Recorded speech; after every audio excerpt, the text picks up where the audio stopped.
137 warga Rohingya kembali turun di pantai desa Kuala Pare, Kecamatan Sungai Raya, Kabupaten Aceh Timur, Provinsi Aceh pada Kamis pagi 1 Februari 2024.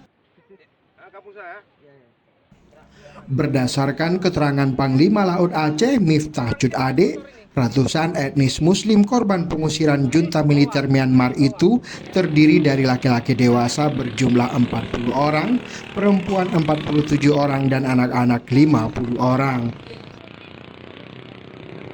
Saat ini mereka masih diawasi oleh pihak keamanan setempat.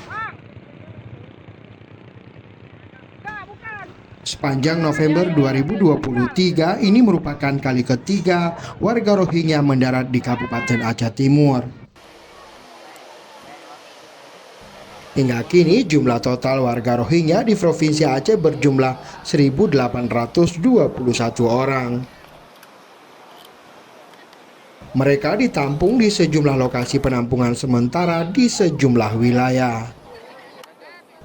Tim Liputan Aceh Video.